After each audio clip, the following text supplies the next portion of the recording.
வணக்கம் ஃப்ரெண்ட்ஸ். அரசு பள்ளிகளில் ஹைடெக் லேப் வரக்கூடிய ஜூன் மாதத்துலேருந்து தொடங்க போகிறாங்க. அதை மெயின்டைன் பண்ணுறதுக்காக இல்லம் தேடி கல்வி தன்னார்வலர்களை பரீட்சை வச்சு செலக்ட் பண்ணுறாங்க. ஸ்கில் டெஸ்ட்டில் பாஸ் ஆனவங்களுக்கு மெயின் டெஸ்ட்டுக்கான அறிவிப்பு வரும். இந்த ரிசல்ட்டை எப்படி தெரிஞ்சுக்கிறது அப்படின்னா, யாருக்கெல்லாம் 2ஆம் கட்ட தேர்வுக்கான தகவல் வருதோ அவங்களாம் முதல் கட்ட எக்ஸாமில் பாஸ் பண்ணியிருக்காங்க நம்ம எடுத்துக்கலாம். ரிசல்ட் திங்கட்கிழமை அல்லது செவ்வாய்க்கிழமை வந்துடும்னு சொல்லியிருக்காங்க. இந்த 2ஆம் கட்ட தேர்வு பார்த்திங்கன்னா ஆன்லைனில் நடக்கும்னு சொல்லியிருக்காங்க. இந்த தேர்வு 38 மாவட்டங்களையும் வரக்கூடிய ஜூன் 5ஆம் தேதி நடக்க போகுது. அரசு பள்ளிகளில் இருக்கிற ஹைடெக் லேபில் இந்த எக்ஸாம்ஸ் நடத்த போகிறாங்க. அதுக்காக ஹைடெக் லேபில் இருக்க சிஸ்டம்லாம் ரெடி பண்ணிகிட்டு இருக்காங்க.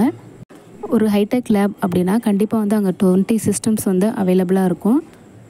பட் எவ்வளோ சிஸ்டம் ரெடியாக இருக்குது ஆன்லைன் எக்ஸாம் அட்டன் பண்ணுறதுக்கு அப்படிங்கிறதுக்கு ஏற்ற மாதிரி தன்னார்வலர்களை தேர்வுக்கு உட்கார வைப்பாங்க. ஸோ சிஸ்டம்ஸ் எவ்வளவு அவைலபிளாக இருக்கோ அதுக்கு ஏற்ற மாதிரி ஒரு டீமுக்கு 15 பேரோ இல்லை அதுக்கு ஏற்ற மாதிரி உட்கார வைப்பாங்க. பேட்ச் வைஸாக எக்ஸாம்ஸ் நடக்கும். ஒரு பேட்சுக்கு 15லேருந்து 20க்குள்ளே எவ்வளோ பேர்னாலும் உட்கார வைப்பாங்க. 5ஆம் தேதி எக்ஸாம் நடக்க போகுது. அதுக்கு முன்னாடியே ஹால் டிக்கெட் கொடுத்துருவாங்க. நீங்கள் எங்கே எக்ஸாம் அட்டன் பண்ணணும், இந்த எக்ஸாம் சென்டர் என்ன, எத்தனை மணிக்கு வரணும், இந்த மாதிரி ஃபுல் டீட்டெயில்ஸுமே கொடுத்துருவாங்க. ஸோ அதுக்காக கொஞ்சம் லோக்கல் குரூப்பில் கொஞ்சம் வாட்ச் பண்ணிகிட்டே இருங்க. அரசு பள்ளிகளில் இருக்க ஹைடெக் லேபில் தான் இந்த எக்ஸாம்ஸ் நடக்க போகுது. ஸோ தன்னார்வலர்கள் இப்போ இருந்தே ப்ரிப்பேர் பண்ணி ரெடியாக வச்சுக்கோங்க எக்ஸாம்ஸ்க்கு. போன தடவை என்னென்ன டாபிக்ஸ்க்கெலாம் கொஸ்டின்ஸ் கேட்டிருந்தாங்களோ ஸோ அதே போல் இந்த எக்ஸாமுக்கு கொஞ்சம் ப்ரிப்பேர் பண்ணி வச்சுக்கோங்க. ஏன் அப்படின்னா இதுதான் பர்டிகுலர் சிலபஸ் அப்படின்னு சொல்லிட்டு அவங்க எதுவுமே கொடுக்கல. எதுக்கும் ஒரு தடவைக்கு 6th to 12th வரைக்கும் உள்ள கம்ப்யூட்டர் லெசன்ஸை கொஞ்சம் படிச்சுட்டு போங்க. அது மட்டும் இல்லாமல் காமனாக கேட்கக்கூடிய கம்ப்யூட்டர் பேசிக்ஸ் கொஸ்டின்ஸையும் நெட்டில் நிறையா இருக்குது, அதையும் தேடி படிச்சுக்கோங்க. பேசிக் காம்ப்ரிஹென்சிவ் கொஸ்டின்ஸும் கேட்பாங்க. ஸோ இங்கிலீஷ் நாலேஜும் நமக்கு மஸ்ட்டு.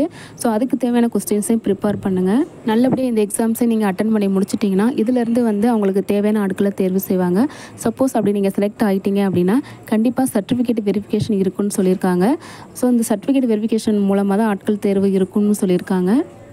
ஸோ நம்ம கம்ப்யூட்டர் ரிலேட்டட் ஒர்க் பார்க்க போகிறோம் அப்படிங்கிறனால கம்ப்யூட்டர் நாலேஜ் இருக்கான்னு செக் பண்ணுறதுக்காக சர்டிஃபிகேட் வெரிஃபிகேஷன் பண்ணுறாங்க.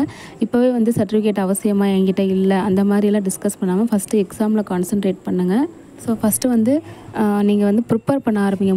3 நாள் தான் இருக்குது. ஸோ அந்த 3 நாள் உங்களுக்கு ப்ரிப்பேர் பண்ணுறதுக்கு பத்தாதா அப்படிங்கிறது தெரியல.